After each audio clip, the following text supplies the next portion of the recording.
Top of the morning, Raider Nation. What is going on? What is going on? It's your boy Samoan Raider back at it again with another Samoan Raider show on this Thursday morning, baby. And of course, the NFL Combine is still going on this week, and today we finally get to see some players in action. But in today's show, we're gonna go over Klint Kubiak and him addressing the media.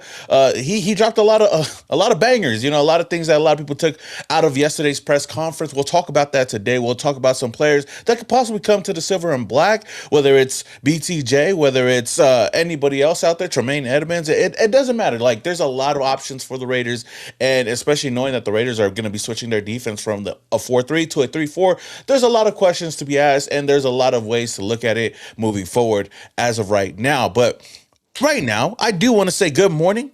Top of the morning to everybody up in the chat right now. Knock Andrew up in the building. Let's go. Mava up in the building. We got Martin. We got Eric. We got my Oos Raider. Knight of the Shield up in here, man. Cup of coffee and ready to go, brother. Simone and Joe show. Simone Joe. Let's go. Simone Joe, basically. But shout out to Martin Katalofa on this morning. But of course, we can't start the show without bringing on the honorary Oos. Raider fans, let's welcome on Mr. Joe Morley. Raider fans. Yeah, good morning. Good morning. Finally get to see the players take the field. Defensive tackles, defensive ends, linebackers. And I don't know if you saw the kickers yesterday. I think there was really only like one or two, but I'm ready to go. I didn't see no kickers yesterday. I didn't really care about that. If they did go out there. I mean, it's something that we might look into. We might look into a kicker because Daniel Carlson, but maybe, yeah. What's his name? Smack? I think his name was Smack. They had him kicking a 60-yard field goal, and they froze him a little bit. And I see that clip. I didn't know who it was or whatnot, but I did see a clip on that. Who's got the site to watch the combine? It's NFL Network, but I don't know. I don't know what do people use now? Stream East or something like that? I don't know, man. I try to pay for my stuff though. But that being but that being said, it was like I said, man. Yesterday when we were live, we got to hear from Klint Kubiak, or we got some a couple quotes from Klint Kubiak yesterday, right? Because shout out to Ryan McFadden. I guess they were in a private room and he talked to the media, and we were all wondering if there was gonna be a live stream, but there wasn't. They were just there, but Ryan McFadden, hey, he was on it. As he was talking, he was tweeting it, and everybody took those. And when I saw, that's what we're going to kind of go over right now, and then talk about a lot more stuff as the show kind of continues. But shout out again to the chat. I see Cheeto Linus up in the building. Let's go. What up, Boost? Yes, sir. Cheeto. But the main thing that we kind of glazed over yesterday, but I want to get into today just a little bit, is Klint Kubiak saying that Rob Leonard will be switching the defense from a 4-3 to a 3-4. And of course, big questions come out. Is like, okay, how does this affect the team? And what's for me, like the way I look at it is, it definitely gives us a little bit of an outlook on how the Raiders are going to be looking at free agency and even the NFL draft. With certain players addressing certain positions. But for you, what was like the biggest thing? I guess you could say that this affects the team as it pertains to that 3-4 base defense. All right, so it's a 3-4 base defense, and I don't know if we should think too much of it, but it is significant because you got to think the base defense is what we're going to run 30% of the time, not really more than that, but then you play off of it. Not meaning that the Raiders still won't run a little 4-3 or maybe a 5 or 3-5. They're going to run different ways of doing it, but the 3-4 personnel is going to be your base package of what you put out there. And there's some strengths and there's some weaknesses to it. And the strengths, like I mentioned in the video yesterday, is that it gives you a little bit of flexibility. It's harder to for the offensive linemen when they're trying to block you, because you could design your blitzes and disguise them just a little bit more. And it's a way to stop the modern offense, like if you have the right players, right? I mean, and people get on me about that, but you have to have a good nose tackle, and it could be one of those that are it's could be one of those defenses that get run on when you find a good downhill running team. But it's not as predictable as a 4-3 defense. I'm interested to see it. I like it, and if um, there's some players I think that could fit it that we already have on our roster, and um, I wonder why we haven't gone to this earlier. But like I'm not gonna get into the players yet because you said that you wanna do that in a second. But yeah, I'm kind of liking this 3-4 mixture. And if Rob Leonard is feeling confident and he feels that we already because Rob Leonard's been here, like Yeah, this yeah. is he's coming in and going, okay, we're doing it. He's been here, so he kind of knows. He probably already has in mind who's playing where with the guys that are already on the roster. No, no, no, no, most definitely. And when I looked more into it, like I was like, okay, it doesn't like you said, they could still go to that 4-3, if they want to move a linebacker up, play in dirt or whatnot. But it gives a lot of flexibility for the defense, and it definitely comes down to having the right players for sure.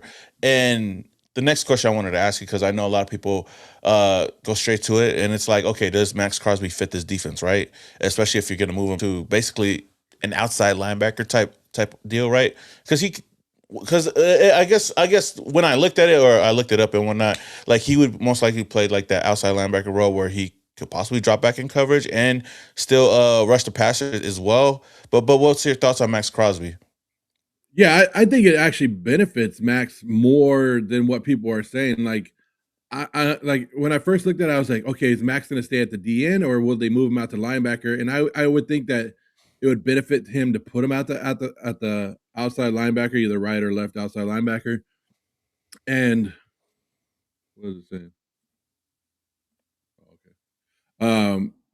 And it's going to open him up more because he's going to be able to basically be out there in the 7 and 9 gap and be able to get that one-on-one blocking scheme away from everybody. I don't know if I want to put him how much I want to put him in coverage, but Max has shown that he can go sideline to sideline on the end.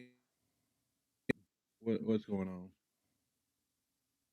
Oh, Is wait, it? can you talk real quick? Yeah.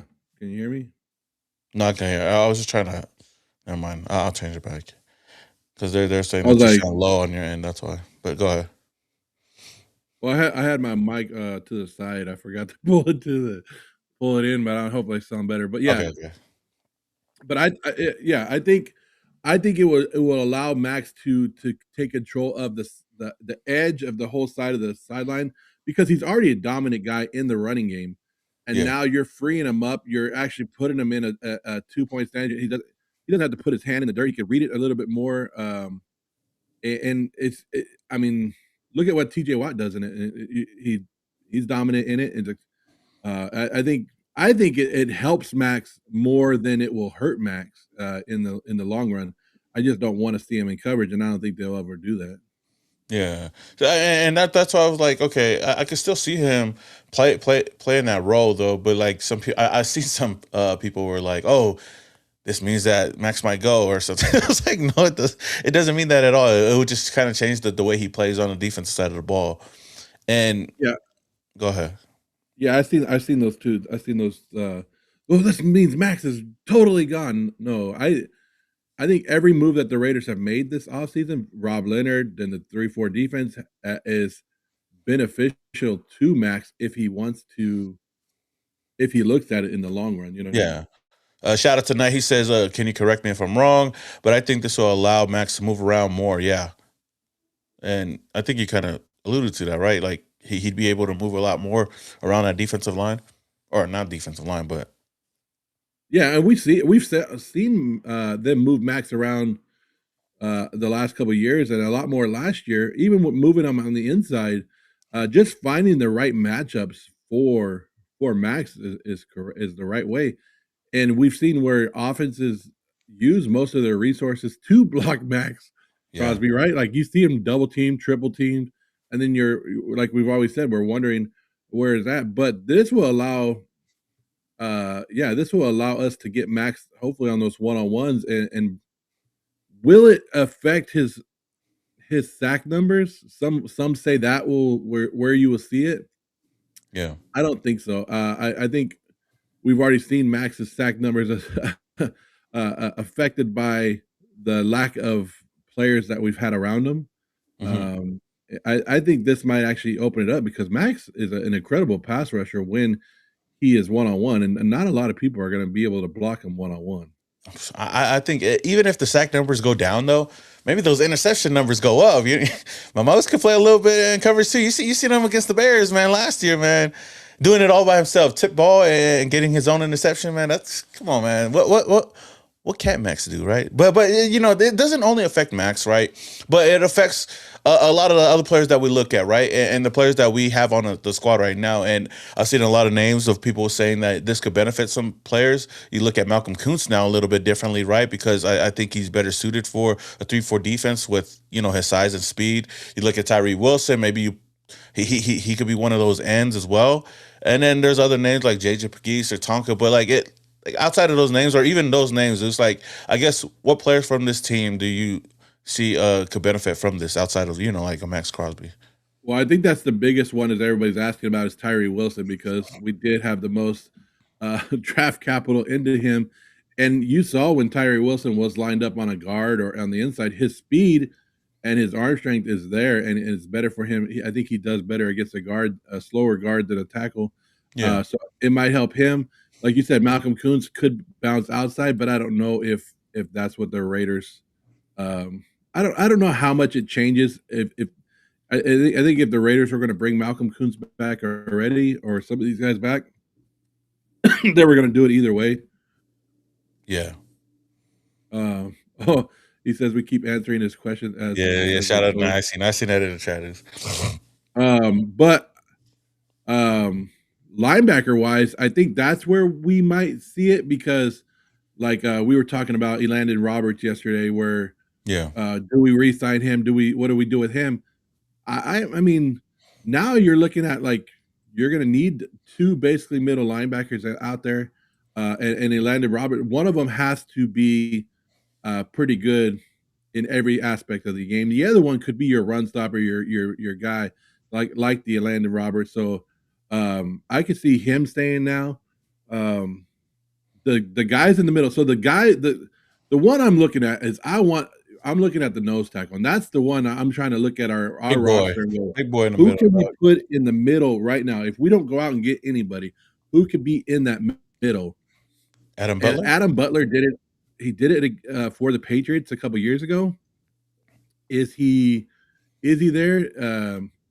Could one of the young guys, like you said, and JJ or Hemingway do it? But I don't know. I think they're going to look into it. There's a lot of good defensive linemen in the draft that they can go after. But I think it does benefit those guys, those two young guys especially, putting them as the defensive ends, like the defensive end / defensive line in the 3-4. I think it's going to help them out a lot because they're going to be able to get the matchups better with the guards. And like I said, it's just going to kind of open it up a little bit more. Hopefully they're able to stop the run. That's the main thing. Like we haven't been able to stop the run in a while, in a long time. It doesn't matter what our formation is. Yeah. Shout out to Hoffy11 for the $10 donation, man. I appreciate it. He says, I've been getting the feeling that Maxx that he really wants out, but it seems like the floor for the trade is a Parsons-like deal. If a playoff contender isn't willing to trade that, I bet Maxx stays. I think so. I mean, it at the end of the day, it depends on what Maxx wants to do, right? Like I think we've stated that many times before, and I think the Raiders are definitely going to listen to offers out there, and I think that is the floor. The floor is getting 2 first-round picks for Maxx Crosby, but like I said, it still comes down to what Maxx Crosby wants to do. But yeah, what do you think about that? All right, so I've probably taken the most heat of any Raider content creator or anybody that talks about the Raiders for the Maxx Crosby because I don't shy away from it. I don't care. I'm not here to sugarcoat or play anybody's feelings. I don't care. If it's news, I'm going to talk about it. And the Maxx Crosby news is news, and a lot of people can't separate their feelings from Maxx Crosby. Like they get too involved in it. That's me. If you look at what's going on in this offseason, it is all it's all on Maxx Crosby. It's all about what Maxx is feeling. Klint Kubiak said it yesterday in his press conference, Yeah. that he's had great talks with them, and he wants to work with them, and they want him as a Raider. Like Kubiak said it yesterday. Why am I going blank on his name? Our GM said it the day before. John Spytek, yeah. Yeah, I was gonna say Ziegler. Like that's how many Hey, people we've gotten through. I know you want him back. Yeah, bring it back. Bring him back. Spytek said it on Tuesday. Like the Raiders have come out and said it.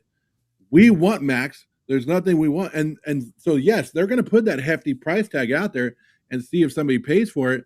But I think we've kind of ran this into the ground, but it is something that we need to continue to talk about because it is going to be news, and no matter what people's hurt feelings are about it. But yes, I think when you played a clip yesterday where Max deflected it again, like, Max, I heard you're getting traded, or I heard you don't want to be here, and he's like, oh, I don't want to talk about that, blah, blah, blah. Like, it's going to be news until it's not news. And Ian Rappaport said it could go all the way to training camp. I don't think it's that far. I think we have, what is today? The 26th of February. I think we have about 14 more days of Max topic, because I think by the third, if they give him his guaranteed contract on the third day of the new year, I think that's it. I think he's staying. I think Max will have his mind set up and everything by that day, and he'll see a couple of free agents of what the Raiders bring in. I just think Max is like, I think he's just showing his frustration, and good for him. I'm like, show it, but at the end of the day, he's going to shut up and he's going to be playing for the Raiders. No, yeah, I think he'll play for the Raiders. I don't think the Raiders will ever like override or overrule like any trade without Max's consent, right? Like even if they get the 2 first-round picks, which I think there are teams that are most likely offering that. But I guess let me just ask you that real quick, because I don't think the Raiders will ever do that.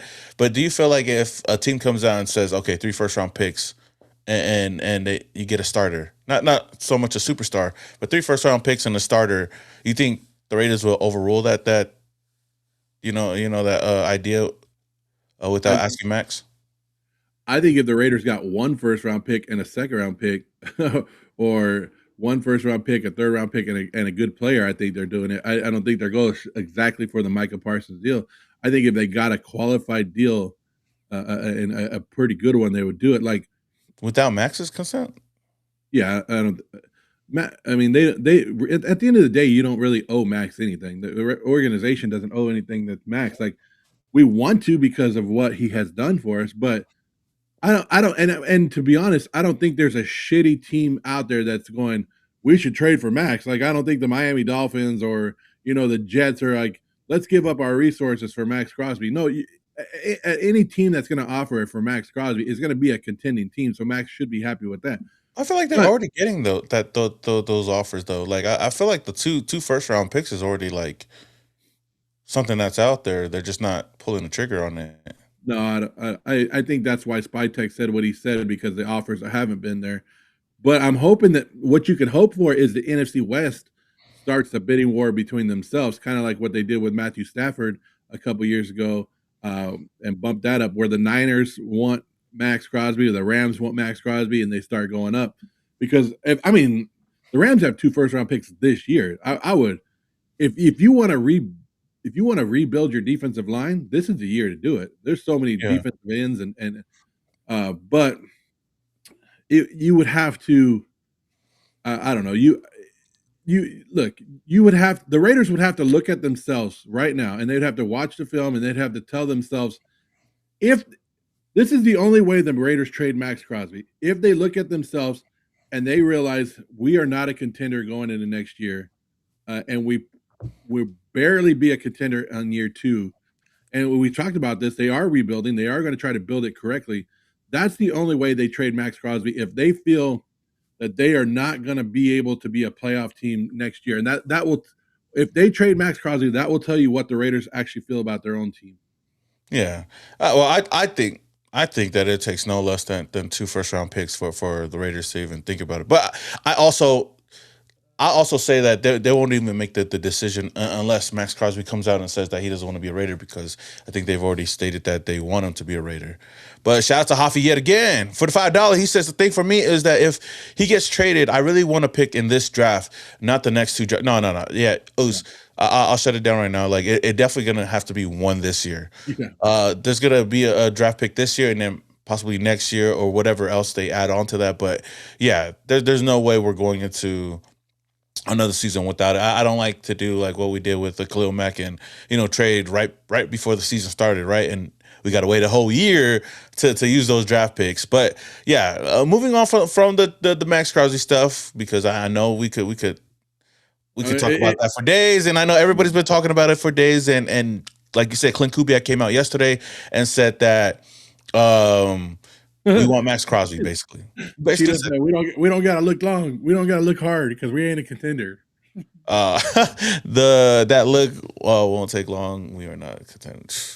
We're not a contender right now until the season starts. So I'll say that. But Did yeah, you see two picks this year or no deal? Yeah, true.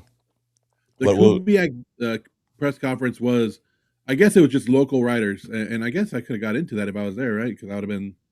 You could have, man. See, you slacking us. Slacking, dude. I'm slacking, but slacking. I guess it was all local writers, but I don't know if you saw what Kubiak said, that he's still catching up on our team. Like, he's watching film. He said, "I'm watching film of the Raiders in the morning, watching film of the draft prospects at night," and he's trying to catch up on.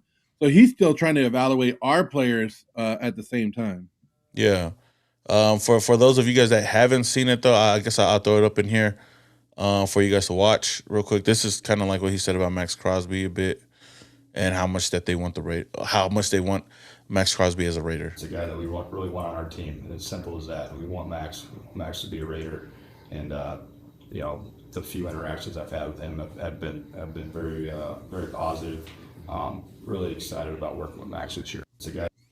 And yeah, so saying that, like it like we stated before, man, it all comes down to what Maxx Crosby wants to do, because we heard it from John Spytek, we heard it from Klint Kubiak, we've heard it from Mark Davis already. Like, that's why we say it comes down to Maxx Crosby, and rightfully so. Whatever he decides to do, then that's on him, and then we either got to look towards the future or just start winning with him and move forward with that. But that being said, like I said, moving on from that, because we were talking about the 3-4 defense, right?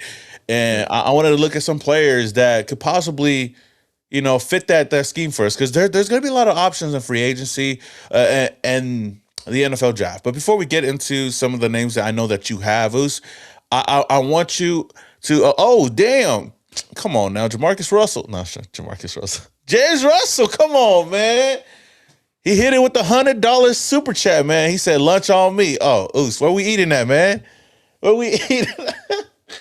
Jamarcus? Yeah, that's it. Hey. James Russell, come on, man. $100 might not even fill me up, brother. What's up? Hey, I appreciate it, Oos, man. Blessings to you. It's like, you didn't have to do it, but I definitely appreciate it, man. And hey, if you come to a game, man, hit me up, man. We definitely connect, man. But I'll definitely figure it out, because I feel like that's just appetizers and just one entree, right? For James Russell, man. Hey, James Russell, come on, man. Missing up the whole program, but I appreciate it, Oos. Thank you so much. But that being said, though, what was my train of thought? Okay, yeah. Before we go into, I know you got names, Oos. You definitely got names to that you could look at, but I wanted to look at some trade scenarios, right? There's two names out there right now that could possibly come in and fit the scheme, and it could be two names that the Raiders could possibly bring in. One name, Tremaine Edmunds. According to reports out there, the Bears have given Pro Bowl linebacker Tremaine Edmunds permission to seek a trade out of Chicago. Edmunds is 27 years old, is entering his final year of his contract, 4-year, $72 million deal, and is due to a base salary of $13.9 million for the 2026 season. Definitely an option out there. And I wanted to ask you, what do you think about possibly trading for him? Would he be a good fit in this defense, and would it make sense for the Raiders? I think it does make sense, and I think he is a good player.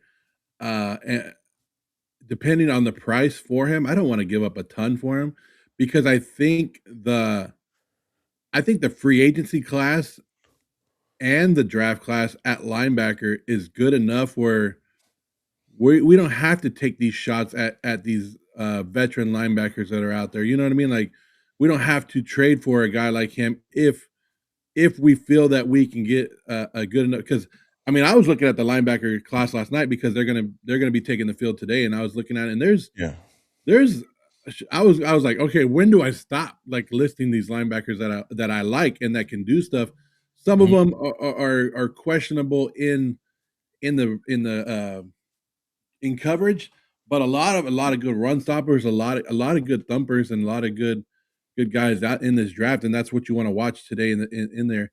But oh man, I don't know. Like if I would say if we can get them cheap, and I'm talking cheap, like fourth, maybe fifth rounder, then I'm doing it. But if it's costing anything more than that, sorry, sorry.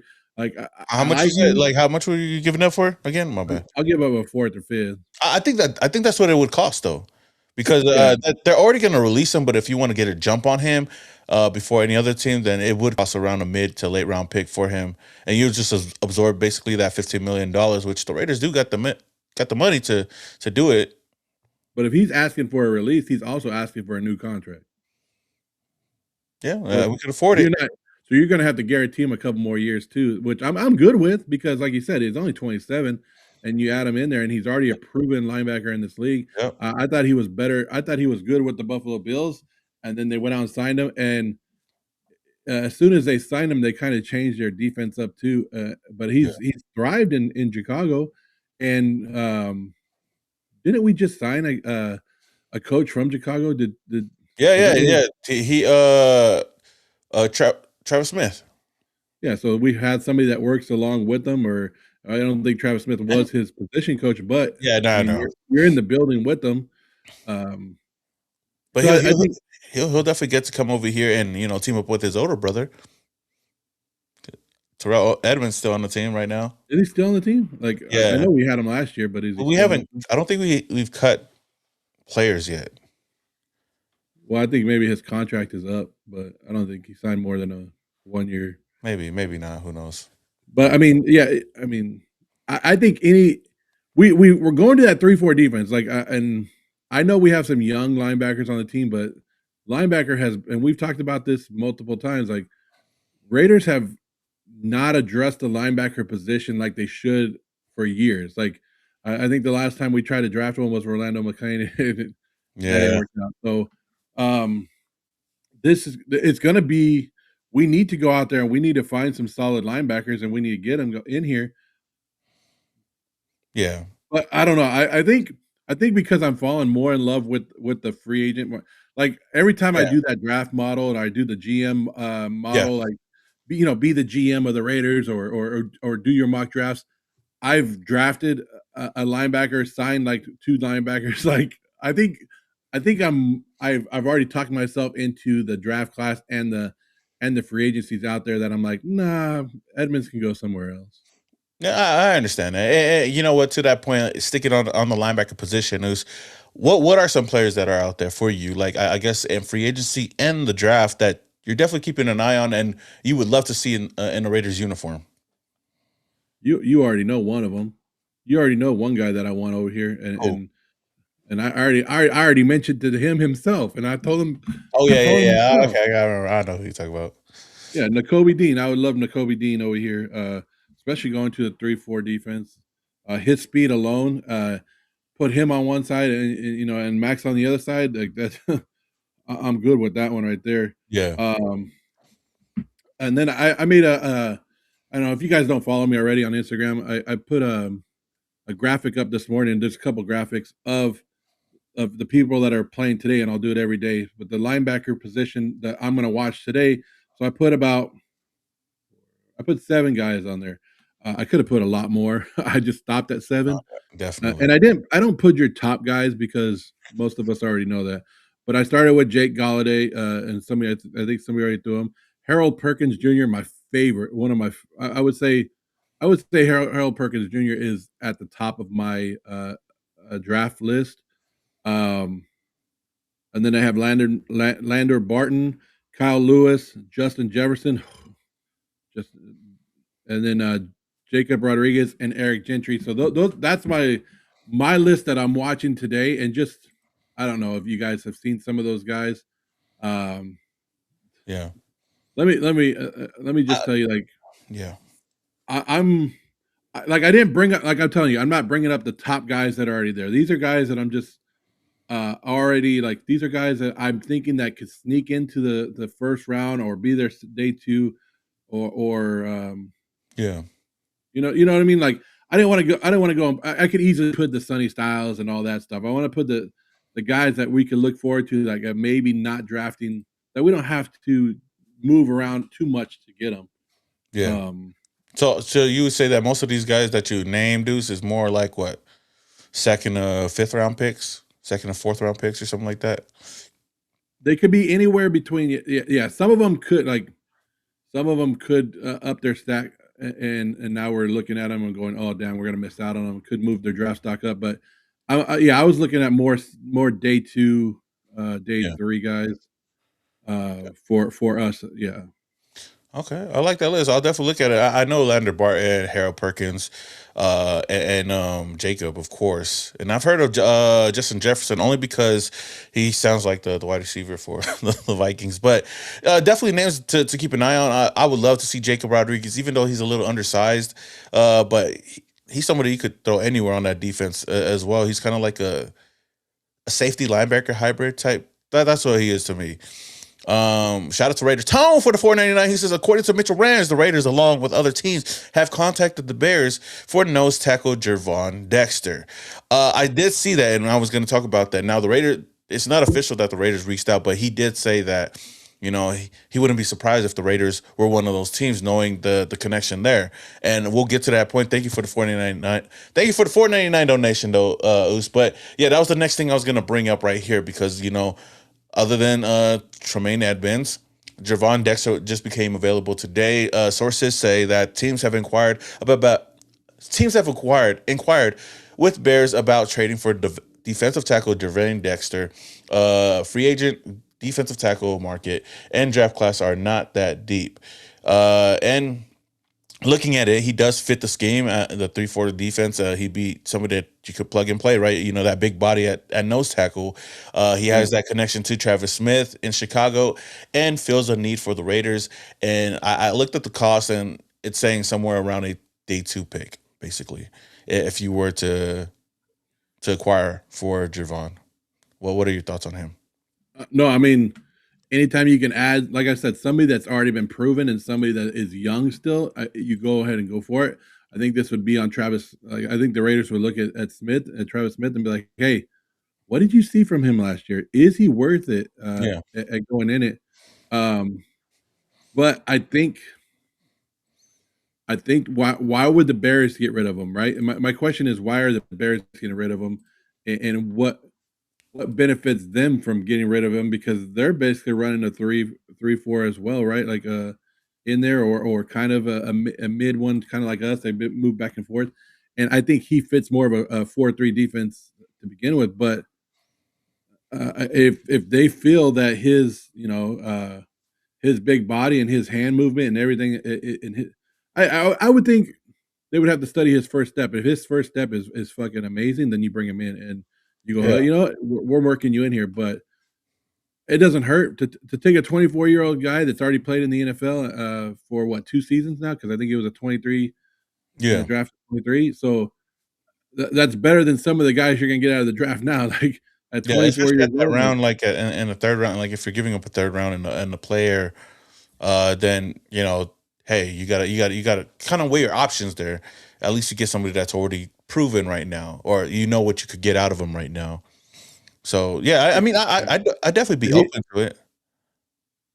But yeah, he's. I mean, like I said, he's a big body guy. He's not going to be your sideline to sideline guy, but I mean, anything that could help the middle of our defensive line, I'm down for it, because I've been yelling about it, and I've been wanting to draft middle of the defensive line guys for years, because it seems like our DNs get to the quarterback, and what do? Step up in the pocket and go straight to our defensive line. Oh yeah, definitely. It's like we close the pocket on the side, and they just step up and go So anything that we could do to secure the middle of that defensive line and put in a big anchor down there. And what is Dexter? I don't know how big he is. I know he's 326 pounds. Whew. So I said, big body is. Yeah.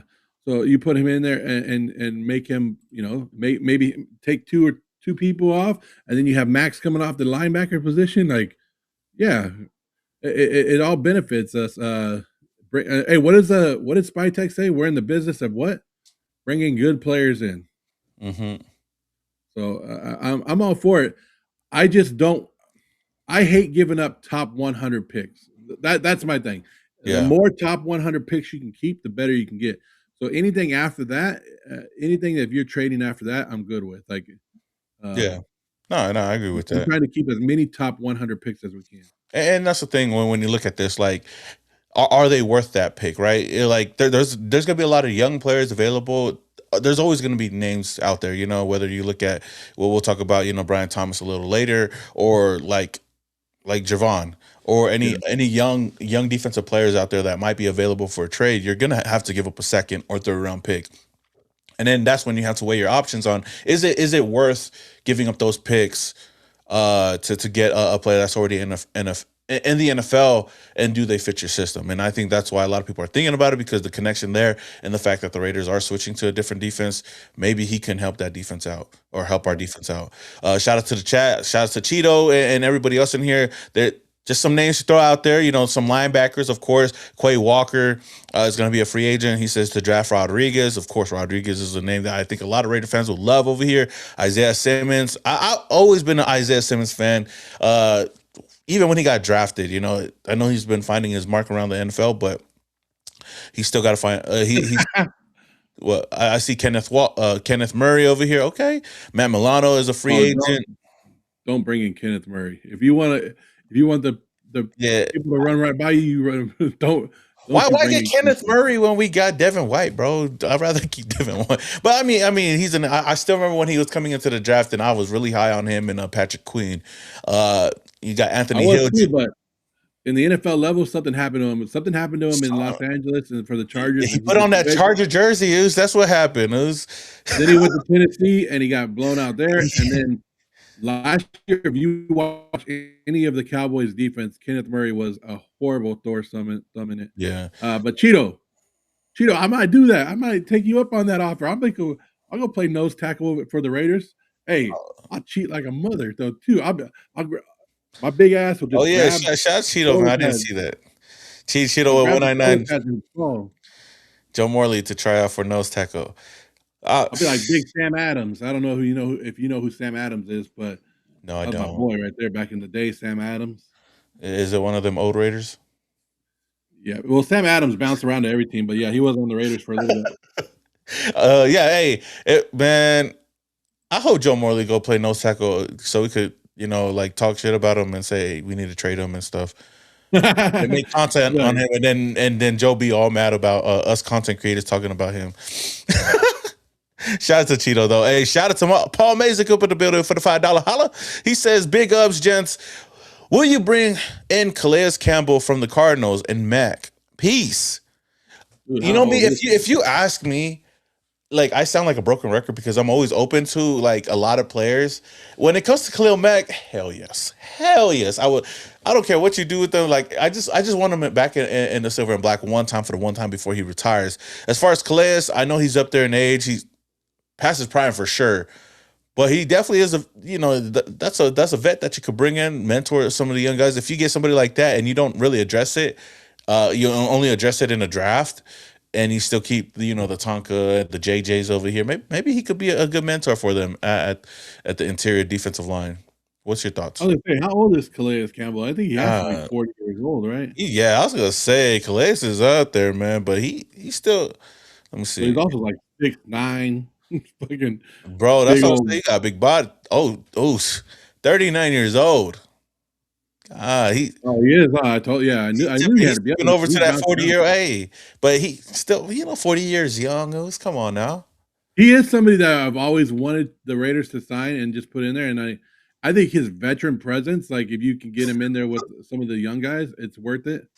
But Yeah. I know that people loving Khalil Mack. I know Khalil Mack would be awesome. And I saw somebody talking about it last night. I think it was Raider AQ. I think I jumped on their pod last night and listened to them for a little bit, and they were talking about how they would love to see Maxx Crosby and Khalil Mack together, for the first time. That would be crazy, And bro. a guy who Crosby replaced with him and just going to town and put him at one outside linebacker and put Max at the other.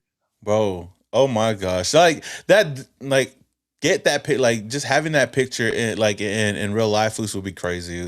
It'd be a full circle moment. And you think about it, you say that Max is the one that basically replaced him, but I feel like it's funny to say that because he unintentionally replaced him because we drafted the guy that was supposed to replace Khalil Mack. Yeah. and he's out of here. But he's out. But he's doing pretty good, though. He's been doing pretty good as of late, outside of a Raider uniform. We'll talk about Cleveland Farrell if you guys don't know. But, yeah, I mean, that's crazy. Maybe go bring back Cleveland Farrell, get Khalil Mack, and have that whole reunion. That'd be crazy. What's Arden Key doing? Bring Arden Key in. Arden Key. Hey, Mo Hurst, come back, too, man. We can use, Mo Hurst, man. We seen him over there at the Whiskey Whiskey thing. He wouldn't be bad, man. Loved them in the silver and black, in that 73. Hey, and Mo Hurst had a lot. Like, this is the craziest thing is when we are blessed to talk to a lot of players. Like, it's crazy how we run into people and we just talk to these guys. But what's the one thing they always say? Love the Raider Nation. Like, none of them really have anything negative to say about the Raiders. Like, some of them could say, like, hey, we've had some shitty years there, but they love the fans. They love the Raiders, and Mo Hurst was one of them that you couldn't shut that guy up about how much he loved the Raiders. But Khalil Mack, I think. Hey, I mean, I would love it. I would love it. Let me see if I got it on here.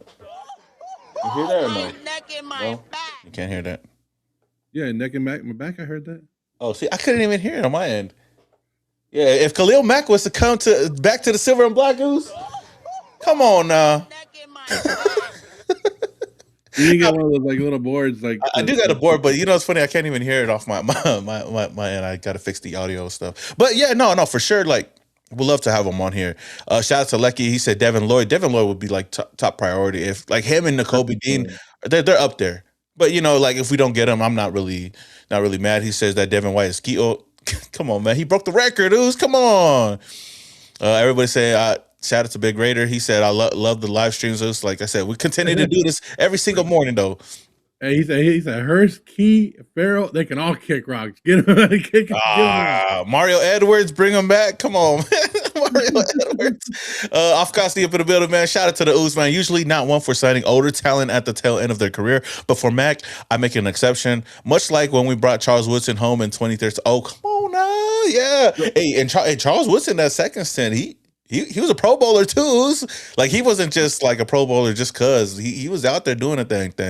And I think Charles Woodson could still play. He could still play safety if you wanted to. Charles, come on now. Even Josh Spytek was asked that, like, what previous player could play in today's team right now, and he said Charles Woodson, and Charles Woodson subtweeted that and said, "Oh, let's go." Like, I know it's all joke, but hey. So here's the thing about Khalil Mack. Khalil Mack has 12 years in the NFL. 4 years with the Raiders, 4 years with the Bears, 4 years with the Chargers. So his best stats are still with the Raiders, like the most sacks and everything. Oh yeah. So if he came back to us, does that mean he retires? Because he's going to be a Hall of Famer. He's a Hall of Famer no matter what. I think so. I think he's a Hall of Famer for sure. Now, does he come back to us and now he's wearing that Raider stuff in the Hall of Fame? Oh my gosh, I just get goosebumps. It's just thinking about Khalil Mack, in Vegas. Oh my gosh, man! And then you hear all the Charger fans be like, "Oh, he's not that good, anyways. He's not that good, anyways." Us Raider fans, I know we do that as well a lot. I know we kind of got caught up with that though, but let's talk about something else that Klint Kubiak talked about as well, right? And it was basically the running back by committee. And he says that we definitely want a two-man show at running back. It's a long season. You don't want to put all the carries and targets on one guy. It's important Ashton Jeanty has a wingman. And a lot of people took that. Some people were like, oh, let's go. And most people are like, why do we need another running back when we already have Ashton Jeanty? And I've even seen like swaps. Oh, Raiders, go get Kenneth Walker. It's like, bro, there's no way in hell that the Raiders are going to go spend upwards of $15 million for a running back when you got Ashton Genty. But knowing that the running back market, there's a lot of solid weapons out there. There's a lot of solid running backs out there that we could definitely plug and play as an RB2, or be that yin to Ashton Genty's yang, right? And I looked at some names. These are some names that I have on my list, and I'll get some on your list if you agree or not.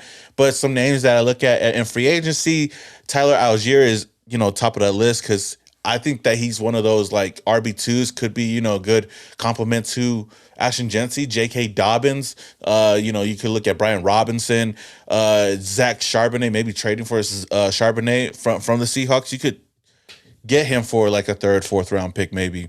And the last option for me is staying in house. We got Raheem Mostert, like that's somebody that I wouldn't mind bringing back and just going and playing this year under Ashton Genty. But what's your thoughts on what Klint Kubiak said, and what running backs do you see being a good complement to Ashton Genty? Yeah, and this is something that we've talked about. And not only did he talk about bringing another running back, he talked about having a fullback too, which thank you to help your young running back. But this is the day of the NFL. Running back. Is that what I said? Whatever. No, but you want to have you want to have that. You have to have two running backs nowadays. You have to, like, that's the way of the NFL. Like the running back by committee is something that because you don't want Genty to go out there, and especially he's not that big of a guy. Like he's just no homo right there, but he's not that big, and you don't want him to take that pounding all the time. God damn. But anyways, yeah. Hey, but the Kenneth Walker stuff, no, that's not going to happen. I saw somebody, I think Cheeto just threw in there Travis Etienne. I love Travis Etienne. I don't think that would have happened because I could see a team like the Houston Texans, they're going to spend money on running backs this offseason.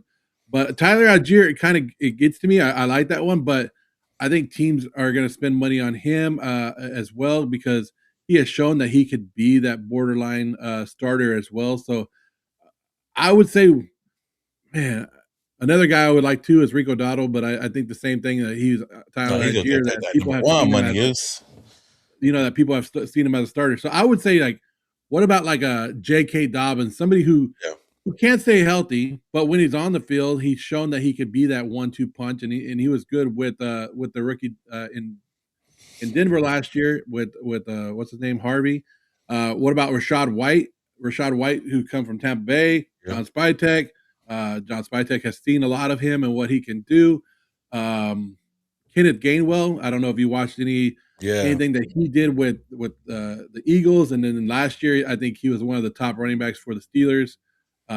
Those are the kind of names that you're looking at, and then one guy that can get cut, or maybe we trade a late round pick for him, is somebody that I've always liked and somebody that could catch out of the backfield is a Devin Singletary from the New York Giants.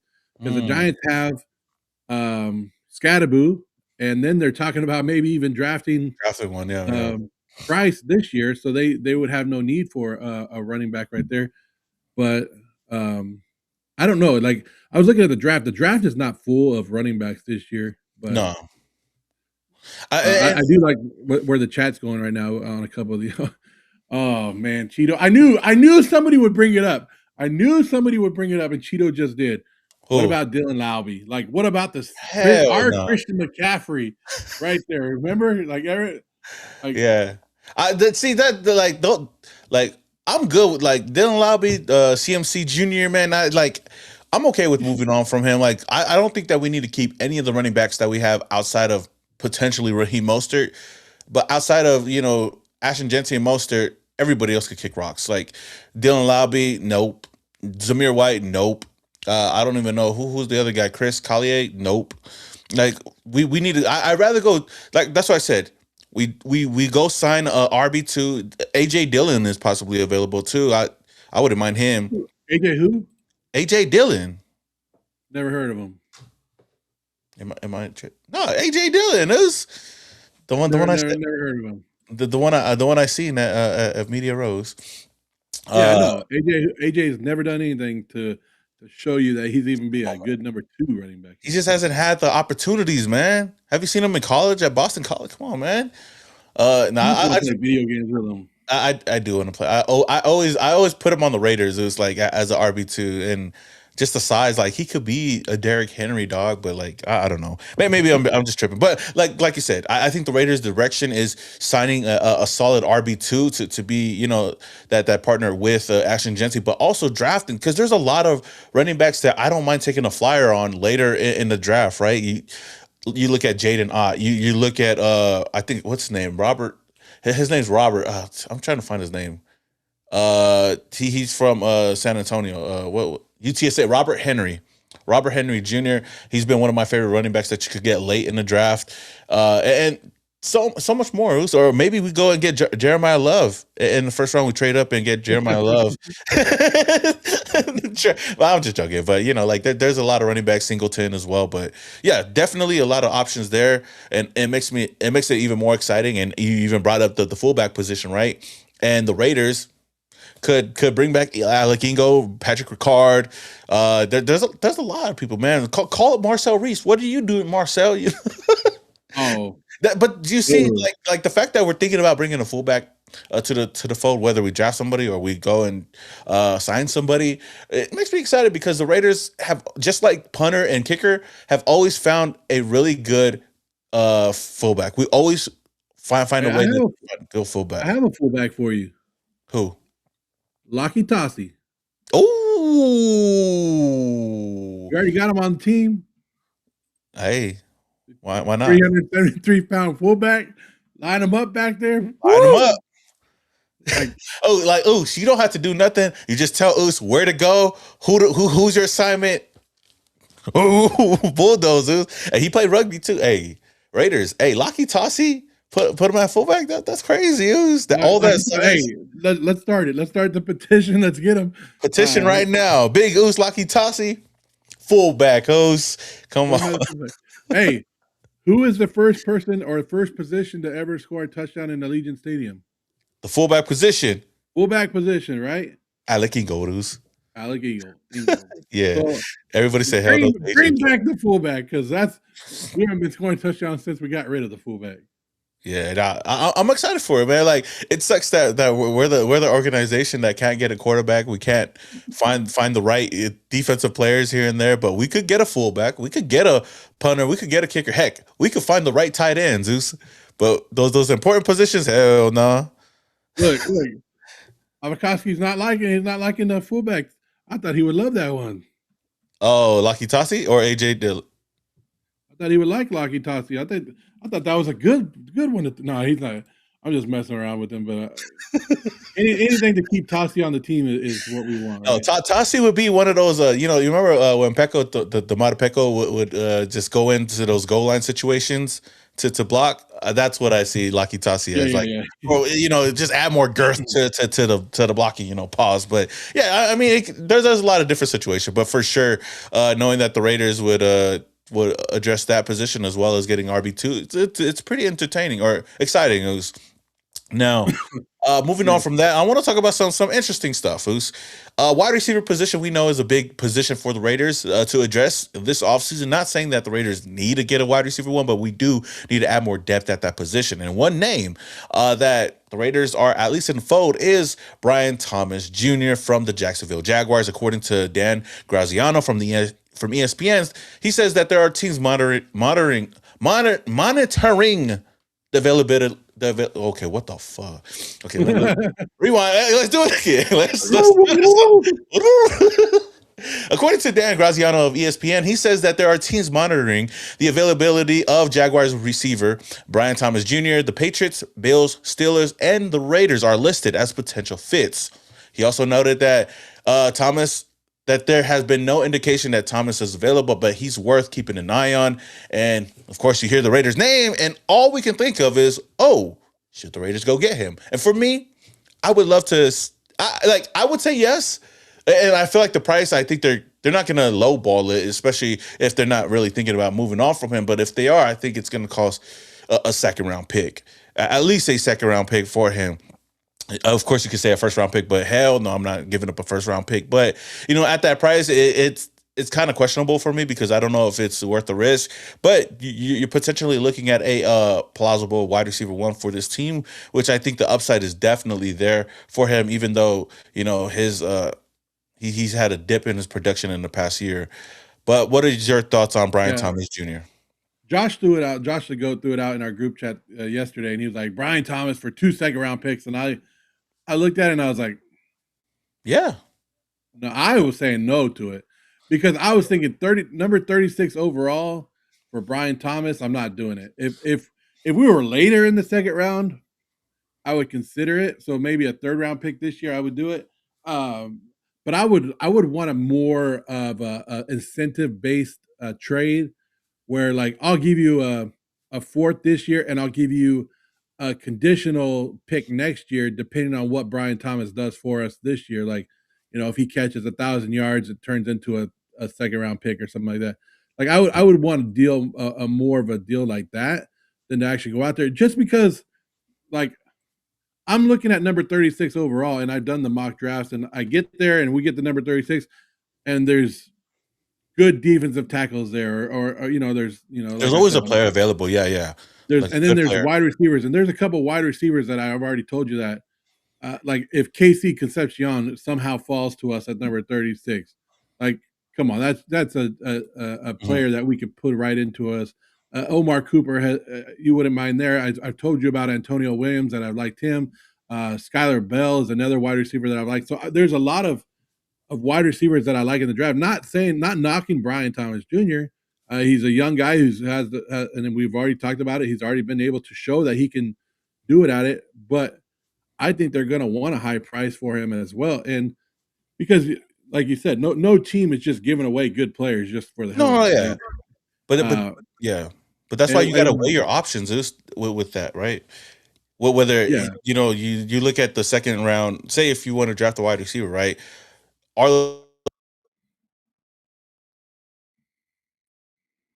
My bad. Okay, you can hear me now.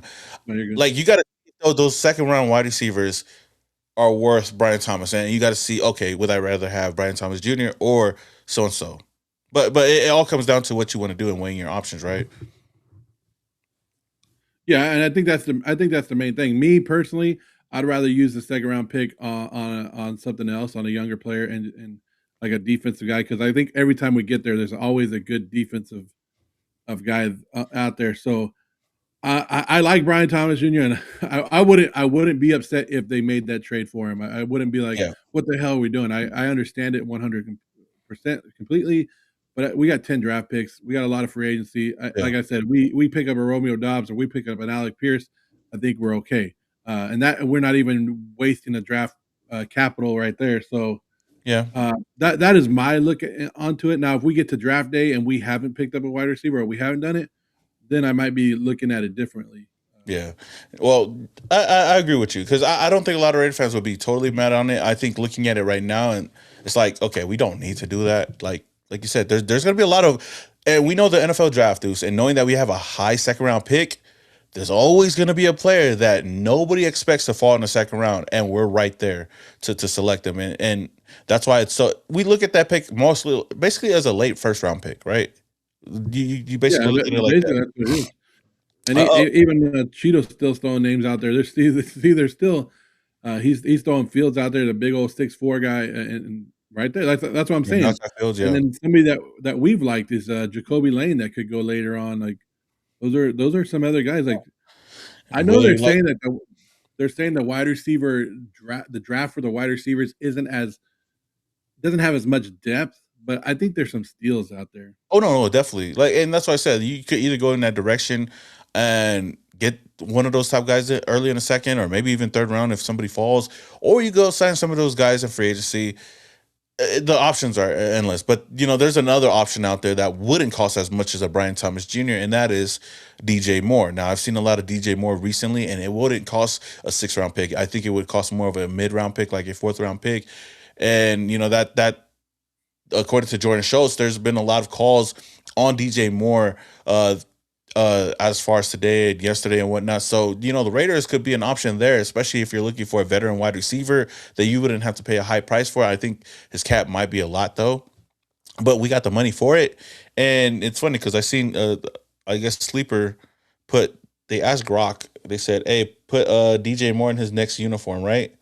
Uh, Come on now. You got him in the Raider uniform. Moose. He's ready to be a Raider.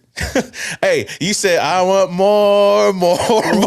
Hey, I like DJ Moore. I've always liked DJ Moore. Carolina Panthers went over there. I thought it was a great trade when Chicago picked him up. Yeah, Chicago has just been lucky enough to been able to get some good wide receivers, and Burden makes people expendable over there. Well, what are we doing? We're trading for every Chicago Bear now? Is that what we're doing? Like, hey, come on now. We've listed 3 Chicago Bears. That we did. Hey, the Las Vegas Bears. Come on, man. Let's do it. Let's do it. I just wanted to bring that up. Bringing veterans in that know how to play the position correct and that can help the younger guys at the position. Yeah. So I'm all for it. Yeah. I'm just not all for spending a lot of draft capital because you get a draft pick. You get a draft pick. Because I feel we need to build through the draft, and I think we need to bring those young guys in and stop going out and stop chasing these big name, big contract guys. But I understand that you also need them for the locker room as well, because that's one thing we haven't done. We haven't brought in people that know how to play the game correctly and teach some of these players in our locker room how to become professionals, how to become pro football players. Yeah. Well, speaking of, Morris Capsey is 28. Oh yeah. Yeah, that's not 28 million. Yeah, no. That's not bad. I don't know. That's not bad. If you guys didn't think that we were drafting Fernando Mendoza already, like if you for some reason in your mind thought maybe there was a way the Raiders aren't drafting Fernando Mendoza, they're drafting Fernando Mendoza. I think they were talking to, I wrote his name down, safety Pons today. The Raiders were talking to him, and D'Angelo Pons. Yep. He was asked. The Raiders asked him during it. The Raiders talked to him and had an interview with him, and they asked him, what are they getting from quarterback Fernando Mendoza, and if he would want to play with Fernando Mendoza. So basically, the Raiders are already asking people if they would want to play with Fernando, and just kind of throwing it out there that Fernando Mendoza will be a Raider.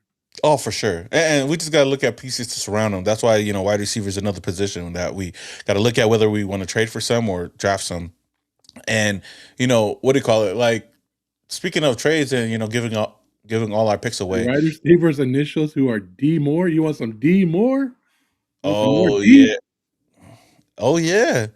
I would be down for that, man. He would join a long lineage of D Moores over here, right? Denarius Moore, yeah. David Moore, Dante Moore could have been a Raider. I don't know, but yeah. Well, speaking of, I know that you. I know that we could continue to talk about giving our picks away, but I guess rumors came out that. According to a lot of reports out there, Connor Hughes, that the Giants are listening to trade offers for pass rusher Kavon Thibodeaux. Other teams do think that he will end up being traded out of New York. One of those teams being the Raiders. Ooh. Okay, I added that last part in there, but I was just joking. Well, but you already know I love you already know I love Oregon. Like, I'm an Oregon Duck fan. I've already. You bring Thibodeaux over, and you had to know something was going to happen with oh my God, I'm sorry, just reading the chat a little bit, but you already had to know something was going to happen with that Giants defensive line. They've had too many people on there, and they keep drafting. I wouldn't mind bringing him over, another young guy. There are questions about his attitude, but I think anything's fixable once you get the right coaching and you get the right people around you and somebody that builds you up. And but yeah, that's. You put him, like I said, put him and Maxx. I'm looking at building along with Maxx. If you can, something that, like we talked about. He's young too. He's still young. He's still young too, with a lot of upside. And I don't think it's going to cost a first round pick to get him though. It definitely be. And he was a what did he go? He was like top 5. He was top 5. He was top 5. Yeah. Right. So he had the talent is there, and everything about him is there. You get him back to the West Coast, you have fun with him, and let him like, hey, we're going to embrace you a little bit, because you already know I don't think players understand like how like if you could just perform a little bit or you give Raider Nation just hope, we're gonna pump you up. We're gonna get you ready for the game. We're gonna back you up and get that confidence level back in you because we believe in our players no matter and we Yeah. believed in some mediocre players and you give us some good players, it's gonna be better. So let me ask you this: is uh for that second round pick, would you give that up for Kavon? Why do you do that to me? Why do you Yeah, do see, that to me? see, it's a little different when you got a different player up there that seems a little bit more worth that price. Which, if it was me, because it's basically you'll take on that salary that he's going to be making as well, which is about 15 million on that 5th year option. And it's not that it's the players. It's because Brian Thomas, yeah, I could see him worth that, but it's the position that they play. That's true. And Yeah. you're saying that I'm giving up a second round for a defensive end or what he would in the 3-4, what would he play outside linebacker, whatever. I'm giving it up for more of a defensive helping our defensive front, and I value that position more than I value a wide receiver because I think you can find wide receivers. So yeah, I would for Thibodeaux, I would almost do it. Yes, I would think I'm more inclined to do that trade than I would for Yeah. a wide receiver. Yeah, I'd do it. And I would trade for him before I trade for Tremaine Edwards. Oh yeah, no, for sure. Well, Edmonds would have been a late round pick though. He would have been a. Yeah. But If I you think had both that's the same options, price as you're looking at. What's his name? What's his name that I just talked about? Earlier? Yeah. Oh yeah, Javon Dexter. Like it's either like a Javon Dexter or Kavon Thibodeaux. Like that's around the same price range that you would have to give up to get one of those guys. He said the positive about Kubiak is he didn't hire any of his family members to be the O-line coach. Hey, and what I say, the bar is set so low over here that a little positive goes a long way for the Raider Nation. And yeah, as long as he doesn't hire anybody that he's any of his kids, then we should be we're going in the right direction. News. And big Raider Rob brought up that Juwan Jennings. That's a name that I brought up to you a couple of days ago. Yeah. Where I said he does fit our offense because he was in San Francisco. Then we kind of run in the same offense. So I wonder how much money he's going to want. But Juwan Jennings is somebody that could be a wide receiver for us. And then, hey guys, no trashing Death Star in the. No, you can do whatever you want. A couple of Death Star reports of saying that we're not going to draft Fernando. Yeah, I don't get to see Death Star's reports anymore because he blocked me. Yeah, you're not blessed enough to see him no more. I get to see him still. He actually follows me. That's even the cherry on top too, and he likes some of my stuff. He followed me until we had that big old breakout where he said that Aiden O'Connell was going to start over Geno Smith, but you didn't bring in Geno Smith not to start him last year. And that's another thing. That's another thing I saw in the chat is the Geno Smith. And that was talked about yesterday with Klint Kubiak. I don't think Kubiak is going to talk anymore. I think it was just a one-time. And really, do we want him talking anymore? Because he has that monotone. Like you're not going to get a lot of interesting stuff at him. But he did talk about Geno Smith, where they're still determining what they want to do. And we talked about it. I think the Raiders are trying to find a trade partner for him. And I don't think they want to ruin that because if you come out and say you're going to cut him, which I think eventually they might have to do, but they're hoping that one of these teams is going to throw a late round pick. Hell, give us a pick next year. We don't care as long as you get them off the roster because that's another $18 million that we could throw on the salary cap if we are able to find somebody to trade for them. Yeah. And we also talked about it. I know it could become more of a possibility of the Raiders actually keeping Geno Smith and him being our veteran guy to go with them. So that's been the plan the whole along, and just because he's done his thing. But we talked about Geno a lot yesterday. But I saw that was in the comments again. Just throwing it. Yeah, I like as much as I wouldn't mind it. I don't think that he'd come back. Because I think he's out of here though. But that being said, though, man, like shout out to the chat, everybody up in here, man. That's basically what I have for today, man. It's been pretty solid though. We've been on a 4-day stretch, and the chat's been growing and growing each and every single day. But I feel I'm excited to see because I think it's gonna be later on today or in a couple of hours. We'll get to see some of those defensive linemen out there, right? And we'll we'll talk about him more tomorrow, after seeing everything going on, though. But last thing, I know. I know we could talk about this for days. I don't know how long, but I wanted to hit it on the head real quick and get your thoughts on it and get my thoughts on it in the chats real quick, probably for like the next 5 to 10 minutes. If you're down for it, is why when we're talking about Geno Smith and we're talking about these other guys, Derek Carr.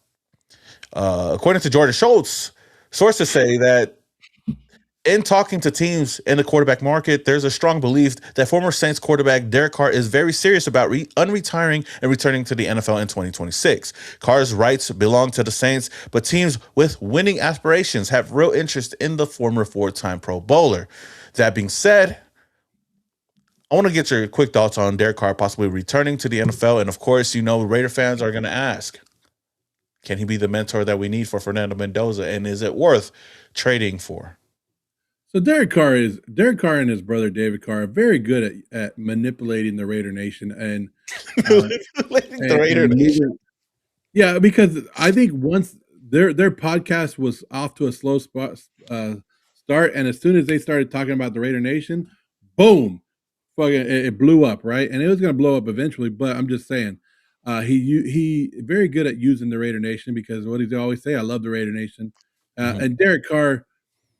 He's okay. So this is the funny part: is Derek Carr started it. Him and David Carr started it, where they said Derek almost came out of retirement, and he will play for a contending team and somebody that's winning.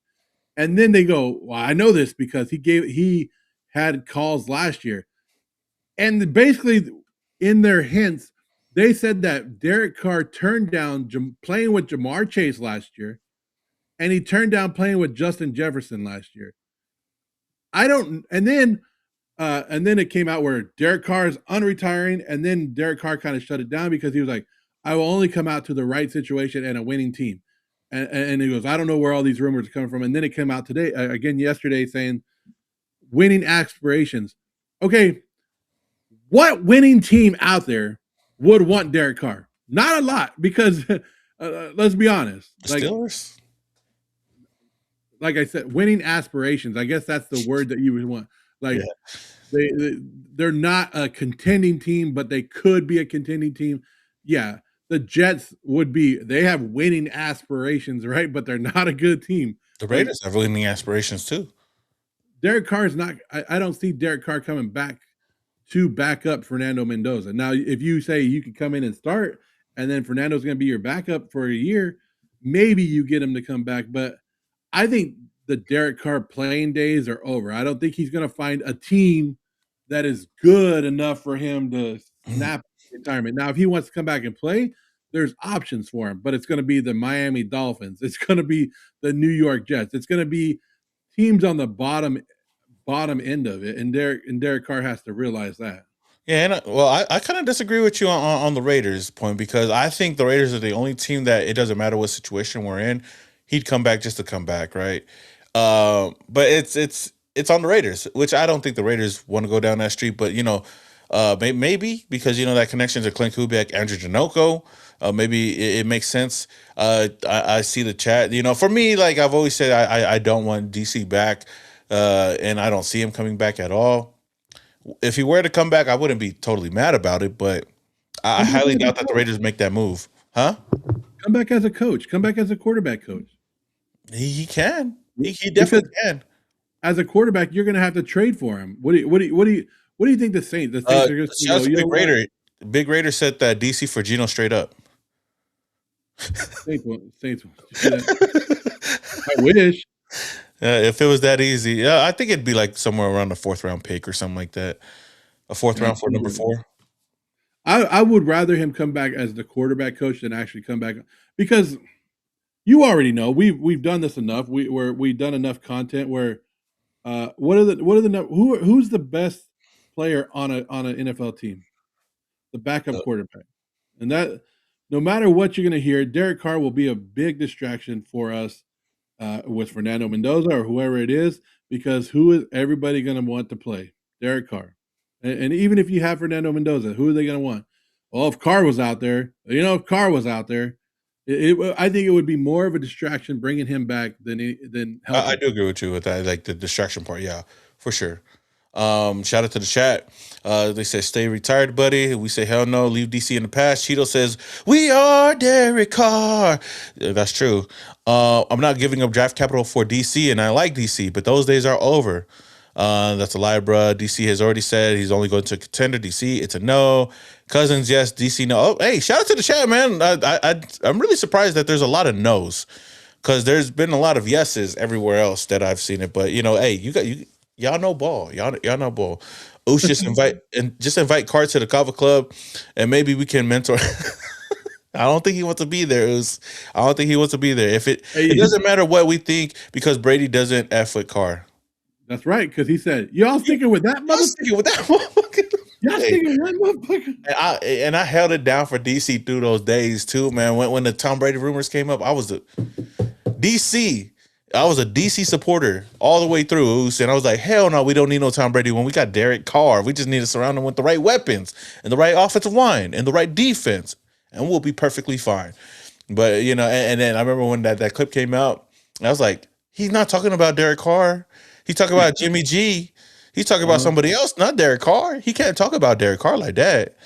Not my Derek Carr. He ain't talking about my Derek Carr like that. Just to find out it was Derek Carr. That was Derek Carr. Even Rob Gronkowski said, basically confirmed it. But yeah, hey, that being said, though, I'm excited because now, I think tomorrow morning we'll finally get to see some performances, and we get to look at some people that we really liked. Linebackers, defensive ends, defensive linemen, and I know you brought up a couple of names as well. So it's going to be interesting, though. Definitely interesting for that. I have a bunch of I have every position that's going today. I have it on a graphic on my on my Instagram if people want to check it out and add to it whoever you guys want. But I did put on there. I put linebackers. I put linebackers, defensive tackles, and defensive ends that I'm watching today. And then tomorrow will be safeties. I think these are defensive tackles right here. Oh, Zane Durant, bro. Oh, he's one of my guys, bro. In the mock drafts all the time, bro. He's one of them sneaky, undersized defensive linemen, Zeus. Oh yeah. I think. Yeah, even though people, one guy got all mad at saying my graphics look AI too much, I don't give a damn. Yeah, just edit them without AI. It's good. Hell no. Then I gotta actually do work. I ain't doing all that. Yeah, because most of them don't look like that. Because our Mason Thomas is not. Our Mason Thomas is white, bro. Anyway. Hey, Caden Curry. I like Caden Curry. Caden Curry is another name. What do you think about Warren Sapp's son from Miami? I forgot his name, man. I don't know, but I saw today. I was looking at Zion Young yesterday, and I didn't know that, but then I watched today, and they were like, "Oh, that guy could go." They were saying that 6 to 7 defensive ends could go first round. And Zion Young was one of them. I was like, man, I put him on my graphic. I didn't think he was going to be that high, but like I said, when we do mock drafts, everybody wants to do the sexy wide receivers and they want to do the sexy picks, right? And we forget about the guys who are grinding it out, the offensive linemen, the defensive linemen. Yeah. And we want those, but at the end of the day, that's why all mock drafts are mostly all incorrect, is because we don't go with the big guys and the linemen in there. So it's interesting to see who will go. But at the end of the day, we're going to see a bunch of offensive linemen and a bunch of defensive linemen go. I did want to talk about one thing before we did go. I don't know if you saw this. And for everybody, I don't want to hate on Pete Carroll because I like Pete Carroll, and I was hoping it was going to go a lot different than it did last year. But for all of us that said that Pete Carroll was stubborn and wouldn't get out of the way of his own way, and maybe this is why he got fired right here, right? Adam Hill posted this on Twitter yesterday. It says, Raiders GM John Spytek on if he would have preferred Pete Carroll-led coaching staff to play the rookies earlier and more frequently last year. Something that we all, we all yell about. Like, why did it take till week 13 for Pete Carroll to play some of the rookies? John Spytek's response was, whether I would have wanted it, that, or if whether I would have wanted that or not, it's not that, and it's not the way it went down. So basically, he's saying I took it as John Spytek wanted it, but Pete Carroll was like, "Nah, we ain't doing that shit." Mm-hmm. Yeah. So I think that just relays what we already knew of the Pete Carroll and John Spytek and butting heads, and why didn't he get that young draft class in there?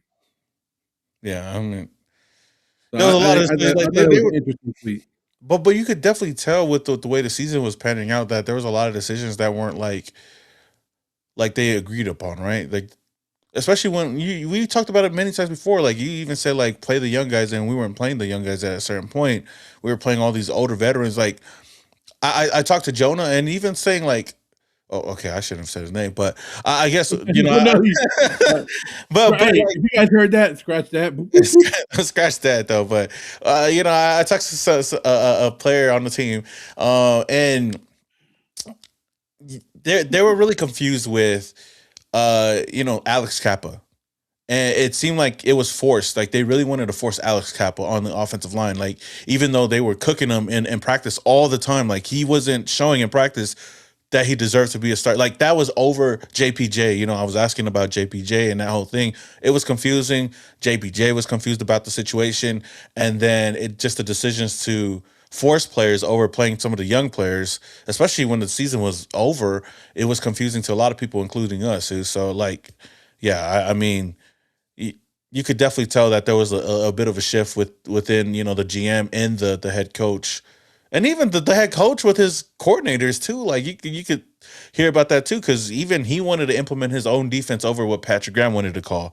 And with what the player told me was basically Patrick Graham really didn't have full reign over the defense and what he wanted to run until the Houston Texans game. That's why you've seen such a different shift in that game, which I was like, okay, that makes a lot of sense, because Pete Carroll was trying to force certain things upon the players and even like the coaches of how he wanted the team ran. And I mean, you see it even with Brendan Carroll. Like there was no reason why he should have been a coach in this league, and he went out and fired our special teams coordinator and even the highest paid offense coordinator at the time over his son.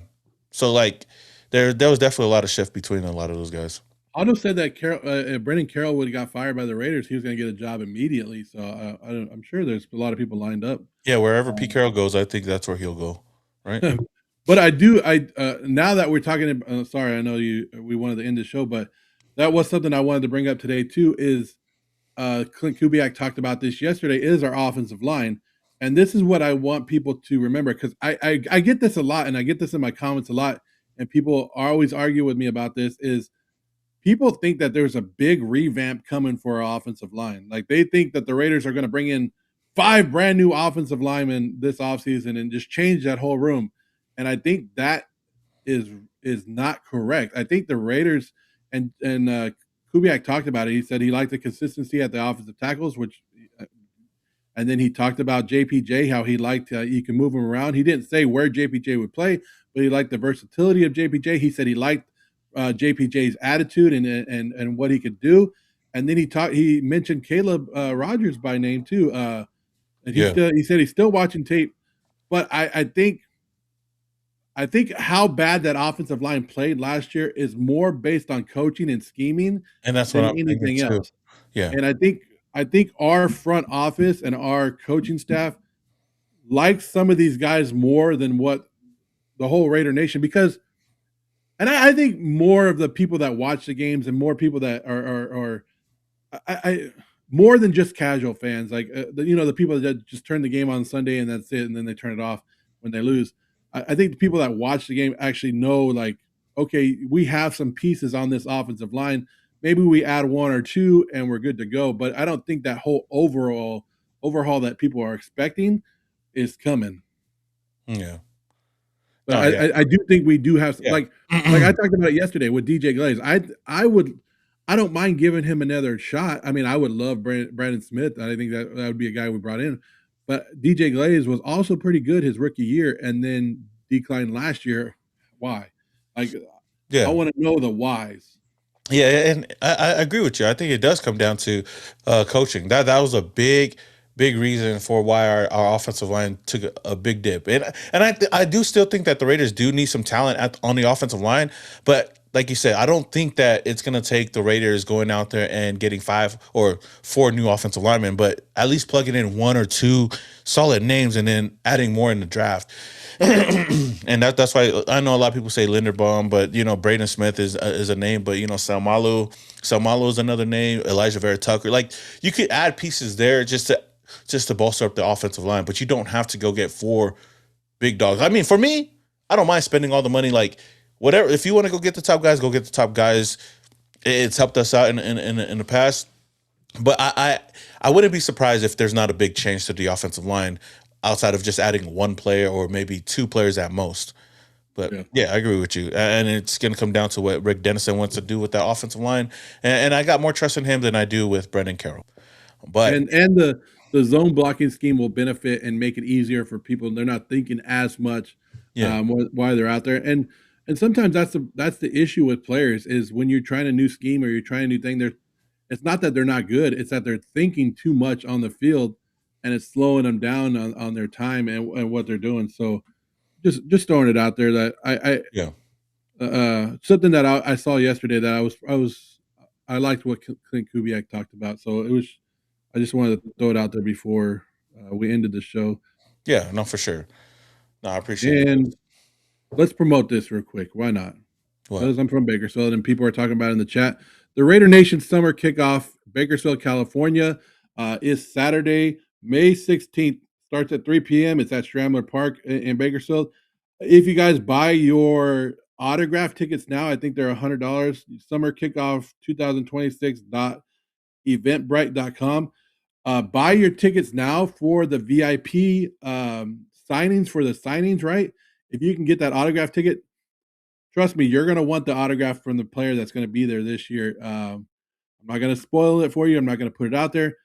But also, if there is multiple players, because they're talking about trying to get more than just the guy that's already going to come, if they can get time out.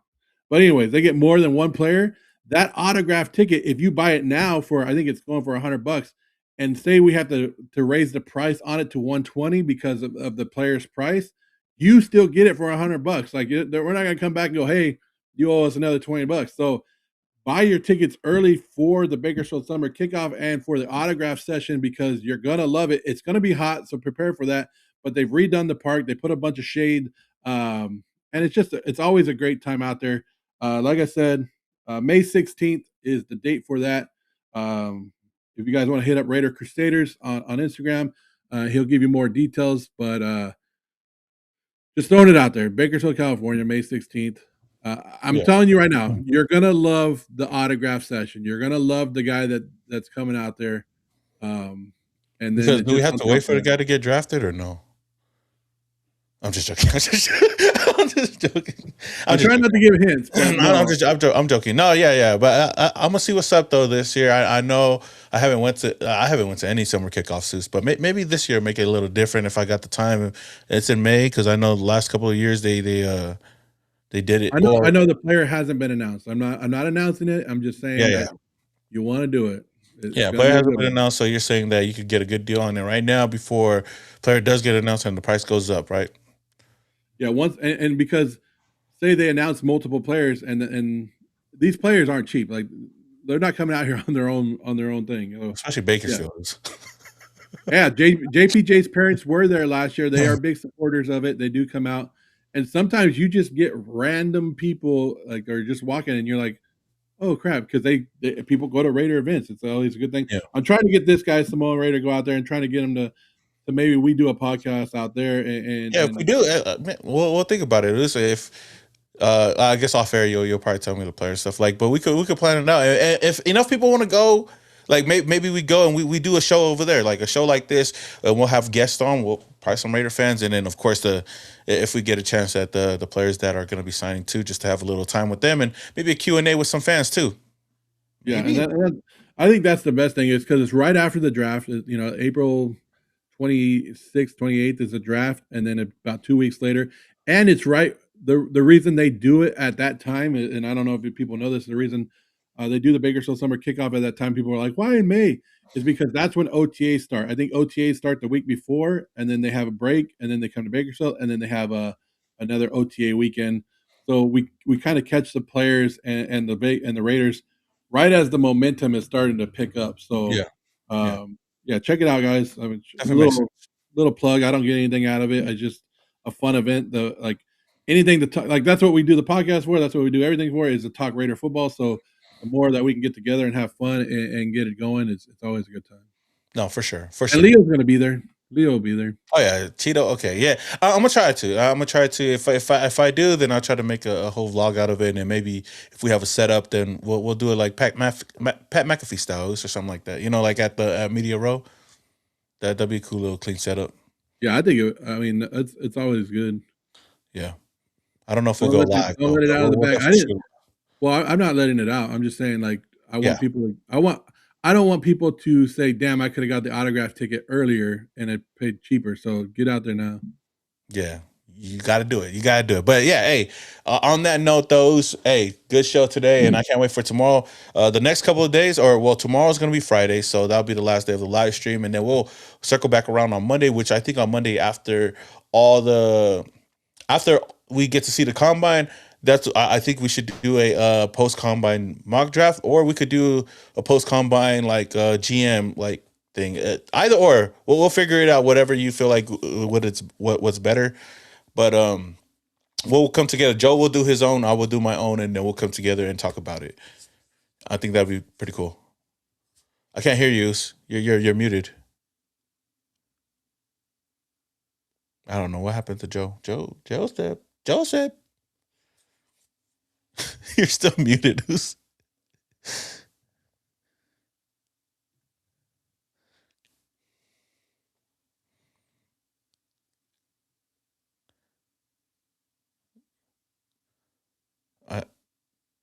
No, okay. Anywho, yeah. Well, if we do that, then we do. But until the next one, man, it's your boy Simone Raider. We got Joe, and we'll see you guys tomorrow morning.